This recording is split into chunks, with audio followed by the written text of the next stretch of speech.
ಆತ್ಮೀಯ ವೀಕ್ಷಕರೇ, ಎಲ್ಲರಿಗೂ ನಮಸ್ಕಾರ. ನಮ್ಮ ಚಾನಲನ್ನು ಸಬ್ಸ್ಕ್ರೈಬ್ ಮಾಡಿ, ಬೆಲ್ ಐಕಾನನ್ನು ಒತ್ತಿ.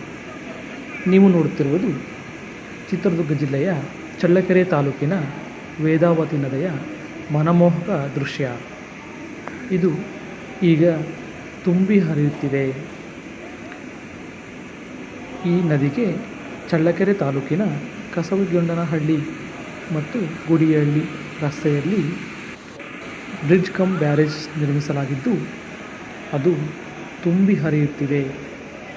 ರೈತರ ಮೊಗದಲ್ಲಿ ಮಂದಹಾಸ ನೋಡಬಹುದು. ಏಕೆಂದರೆ ಚಳ್ಳಕೆರೆ ತಾಲೂಕಿನ ಈ ಭಾಗದ ಜನರ ಜೀವ ಮೂಲ ವೇದಾವತಿ ನದಿಯಾಗಿದೆ.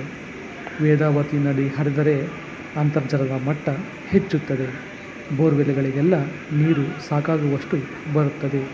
ಆದ್ದರಿಂದ ಎಲ್ಲ ರೈತರಿಗೂ ಖುಷಿಯ ವಿಚಾರ. ಈ ಬ್ರಿಡ್ಜ್ ಕಮ್ ಬ್ಯಾರೇಜನ್ನು ವೀಕ್ಷಿಸುವುದೇ ಮನಮೋಹಕವಾಗಿದೆ.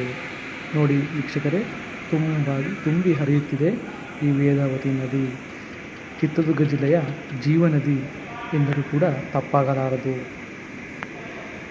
ಚಿತ್ರದುರ್ಗ ಜಿಲ್ಲೆಯ ವಾಣಿ ವಿಲಾಸ ಸಾಗರ ಅಣೆಕಟ್ಟು ಕೋಡಿ ಬಿದ್ದಿರುವುದರಿಂದ ವೇದಾವತಿ ನದಿಯಲ್ಲಿ ನೀರು ಹೆಚ್ಚಾಗಿ ಬರುತ್ತಿದ್ದು, ವೇದಾವತಿ ತುಂಬಿ ಹರಿಯುತ್ತಿದ್ದು